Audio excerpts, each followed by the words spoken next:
क्या हो गए, त्रिलोकीनाथ के राजा बन गए, सम्राट बन गए। सबसे ज्यादा कष्ट फिर उनकी माता को मिले। किसकी माता को? जब कोई किसी की जमीन छीन लेता है ना तो कितना दुख होता है। पुत्र के जीवन में संकट आता है तो सबसे ज्यादा कष्ट किसे होता है? किसको होता है महाराज? अपनी माता को। सबसे ज्यादा कष्ट माता को होता है। देवराज इंद्र और देवताओं की माता है अदिति। अदिति माता, अदिति बड़ी उदास बैठी है क्योंकि सारा त्रिलोकीनाथ बलि ने ले लिया। कश्यप जी ने पूछा, देवी आज बड़ी उदास हो, क्या बात है? आप इतनी उदास क्यों हो? अदिति बोली, मेरे पुत्र को देवताओं ने परास्त कर दिया। क्यों? जो देवता थे ना, देवताओं के स्वर्ग को राजा बलि ने छीन लिया, त्रिलोकीनाथ को अपने वश में कर लिया। यही मेरे दुख का कारण है। अदिति कहने लगे, स्वामी मेरे घर में कोई ऐसा पुत्र जन्म लेकर आए कि अंदर अपने आप को वश में करके जो भगवान स्वरूप हो, वो भगवान ही मेरे घर इंद्र के जो स्वर्ग आदि है ना, वो सब कुछ वापस लौटा सके। कोई ऐसा पुत्र मेरे घर जन्म लेकर आए जो इंद्र को, मेरे इंद्र को स्वर्ग आदि को वापस दिला सके। भगवान कश्यप ने अपनी पत्नी अदिति से कहा, क्या कहा? अदिति से कहने लगे, अरे देवी तुम उदास क्यों होती हो? उदास होने का तो कोई कारण ही नहीं है। कश्यप बोले, अरे देवी कौन किसका पुत्र, कौन किसकी माता, यहाँ तो कोई किसी का नहीं होता।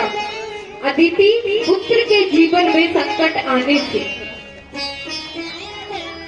सबसे ज्यादा कष्ट माँ को होता है, इसलिए तुम्हारा हृदय निर्बल हो गया है, दया से भर गया है तुम्हारा हृदय। कश्यप बोले, देवी मैं तुम्हें 12 दिन का व्रत बताता हूँ। ये फाल्गुन के पक्ष शुक्ल में व्रत किया जाता है। कितने दिन का? 12 दिन का। ये 12 दिन का व्रत होगा। प्रातः जल्दी उठना है, जिसे हम क्या कहते हैं? पयोव्रत। क्या कहते हैं? पयोव्रत। ये त्रयोदशी तक व्रत होता है। ये व्रत त्रयोदशी तक होगा। प्रातः जल्दी उठना है, भगवान के चरणों में प्रणाम करना है, यज्ञ भगवान की स्तुति करनी है। ये कर्म तुम्हें करने पड़ेंगे। हे स्वामी, ये सब मैं कैसे कर पाऊंगी? और रही बात मेरे पुत्र की, आप ही यज्ञ हो, यज्ञों के स्वामी हो। माता अदिति ने बड़ी निष्ठा से व्रत किया। कहने लगी, आप ही सब कुछ हो। भगवान बोले, अरे अदिति तुमने इतने कष्ट किए, वो भी मुझे पुत्र रूप में प्राप्त करने के लिए। तो भगवान कहा, माँ को तुम क्या मांगना चाहती हो? अदिति बोली, प्रभु मैं आपको पुत्र रूप में चाहती हूँ। अब भगवान संकोच में पड़ गए, ये मुझे पुत्र रूप में मांगना चाहती है, आखिर मैं कहाँ रहूं? भगवान कहने लगे, ठीक है, तुम्हारी यही इच्छा है तो ये इच्छा भी तुम्हारी पूर्ण हो। क्योंकि अदिति माता ने कहा, मेरे पुत्र इंद्र के राज्य को बलि ने छुड़ा लिया है। बलि के यहाँ जाकर हे प्रभु तीनों लोगों को भिक्षा में लेना है और तुम्हें ही वो समर्पित कर दूंगी। प्रभु कहने लगे, अरे माता जब मैं तुम्हारा पुत्र बनकर आऊंगा तो बलि महाराज के त्रिलोकीनाथ को नाप करके ही समर्पित कर दूंगा। देवताओं ने प्रभु की प्रार्थना की। ये भादों का महीना सबसे पता है क्यों अच्छा होता है? क्यों होता है? क्योंकि राधा रानी का भादों के महीना में हुआ, कन्हैया का अवतार भी भादों में हुआ, बलराम जी का अवतार भी भादों में ही हुआ, और अब वामन अवतार भी कब होगा? भादों में। इसीलिए ये भादों का महीना सबसे अच्छा है। भादों के महीने में शुक्ल पक्ष की द्वादशी तिथि ठीक 12 बजे भगवान नारायण माता अदिति के गर्भ में वामन रूप में प्रकट हो गए। बोलिए वामन भगवान की जय हो। जरा जोर से बोला करो, बोलिए वामन भगवान की।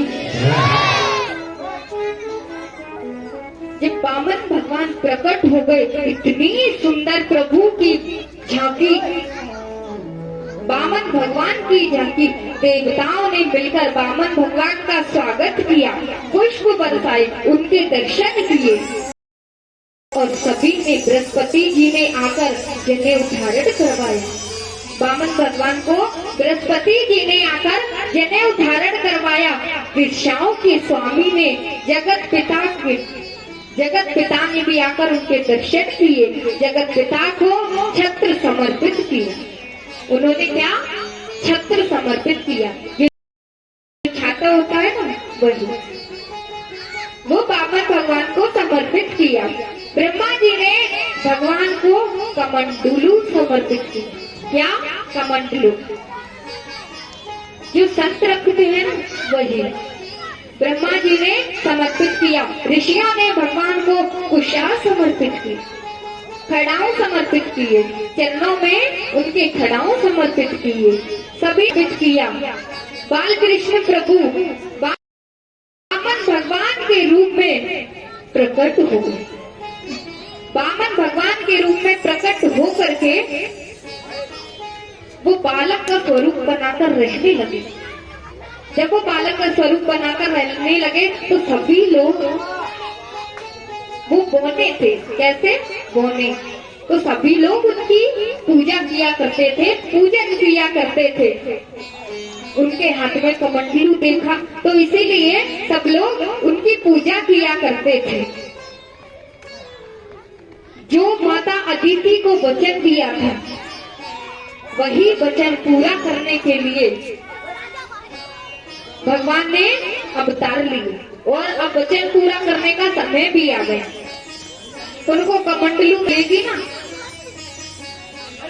वो गुरु को समर्पित की जाएगी। गुरु ने कहा मुझे ऐसी वैसी भिक्षा नहीं चाहिए, मुझे क्या चाहिए? तुम राजा बलि के यहाँ जाओ और वहाँ से भिक्षा लेकर आओ, मुझे ऐसी वैसी भिक्षा नहीं चाहिए। तब भगवान राजा बलि के यहाँ जाएंगे भिक्षा लेने के लिए। कमंडलू लिया है, कमंडलू भिक्षा के लिए, कमंडलू जो गुरु को समर्पित की। ब्राह्मण के बालक का जब यज्ञ पवित्र संस्कार होता है ना, नामकरण, अब नामकरण का समय आया, तब कुछ ना कुछ भिक्षा में मिलता था, उसे गुरुदेव को समर्पित करते हैं। जैसे ही वामन भगवान भिक्षा समर्पित करने को हुए ना, तो गुरु ने वही बात कह दी, ऐसी वैसी भिक्षा मुझे नहीं चाहिए, छोटी मोटी भिक्षा से मैं प्रसन्न नहीं होता हूँ, ये छोटी मोटी भिक्षा है, मैं नहीं लेने वाला। यदि मुझे प्रसन्न करना है तो राजा बलि के पास जाओ और त्रिलोकी की भिक्षा लेकर आओ। यदि मुझे प्रसन्न करना है तो तभी मैं प्रसन्न हो सकता हूँ। वामन भगवान प्रभु वामन सीधे राजा बलि के यहाँ पहुंचे। बलि महाराज के यहाँ यज्ञ चल रहा था, तो वामन भगवान यज्ञ मंडप की ओर आ रहे थे। वही बलि महाराज के गुरु शुक्राचार्य जी बैठे हुए थे, अनेक ब्राह्मण बैठे हुए थे।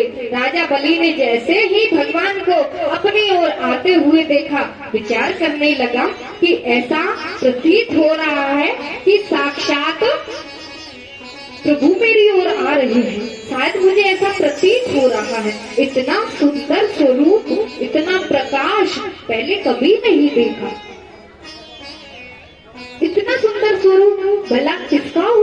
है। शायद मुझे ऐसा प्रतीत हो रहा है कि मेरी तरफ भगवान आ रहे हैं। तो पहली बार मैं को देख रहा हूँ।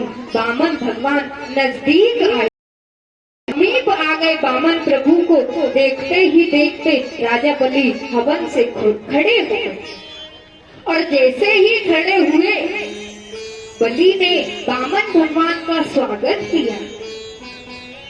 आपका बहुत बहुत स्वागत करता हूँ। अरे आप कौन हैं और आपको देख खुशी क्यों हो रही है?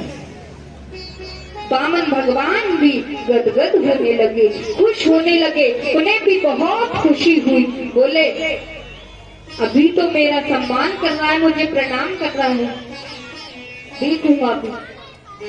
बामन भगवान से बलि महाराज कहने लगे, अरे आप तो कोई विद्वान मालूम होते हो, आप तो कोई बड़े तेजस्वी मालूम होते हो। आप जैसे परम तेजस्वी संत के मैं दर्शन करके धन्य हो गया। मेरे यज्ञ मंडप में आप पधारे, आपका बहुत धन्यवाद। अरे आप हो कौन?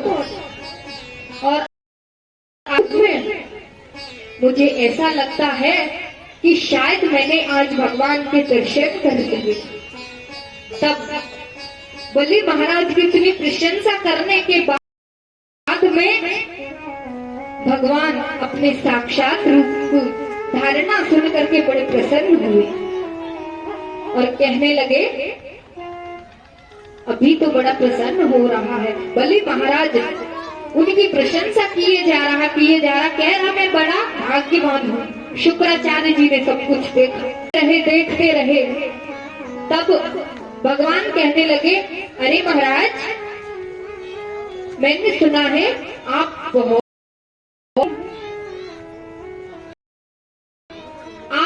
संतों को दान करते हो, ब्राह्मणों को दान करते हो। मैंने दानियों में सबसे पहले आपका ही नाम सुना है। मैंने सुना है आप गाय भी दान करते हो, बहुत कुछ दान करते हो। कहने लगे, मैं गाय भी दान करता हूँ और ब्राह्मण मांगे वो सब मैं दान करता हूँ। शुक्राचार्य जी उठकर आए और एक तरफ खींच कर लेकर गए और कहने लगे, अरे तुम पागल हो गए हो, तुम्हें पता है ये कौन है? पता है तुम्हें ये कौन है? ये स्वयं प्रभु नारायण है, नारायण, और ये तुम्हें छलने के लिए आया है। बोले, ये भिक्षा लेने ही तो आए हैं, और भिक्षा मैं ये नहीं चाहता कि मेरे द्वार से कोई भी संत या कोई भी ब्राह्मण खाली हाथ चला जाए। बामन को भेष बनाया,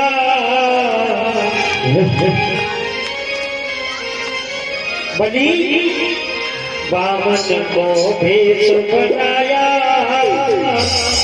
बलि राजा को चले आया।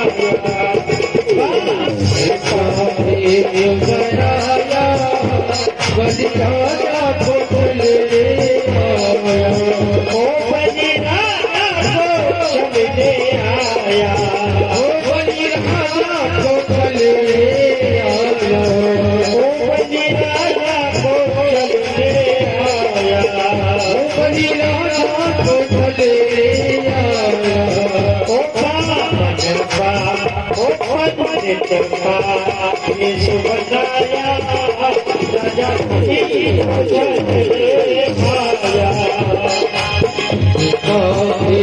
बनाया, राजा एक बहुत बड़ी बात है, मैं आपसे पूछ लेता हूँ और कल मुझे बताना कि भगवान ने बलि को छलने के लिए बामन का ही रूप क्यों बनाया, कोई और रूप क्यों नहीं बनाया? बामन का ही रूप क्यों बनाया? और एक बात बताओ, बामन थे, बामन हुए थे, एक बामन थे, बामन अंगल के, और जब 3 पग भूमि नापी तो वो करोड़ों अरबों किलोमीटर लंबे हो गए। ये अन्याय नहीं तो क्या है? और भगवान भी अन्याय कर सकता है? ये कर्म मुझे मनन करके आप लोग बताओगे, और नहीं बताए तो फिर जैसा हमने गुरु लोगों से सीखा है हम भी आपको बताएंगे। ओ मन को भेष बनाया, बलि राजा को बलि आया, मन का भेष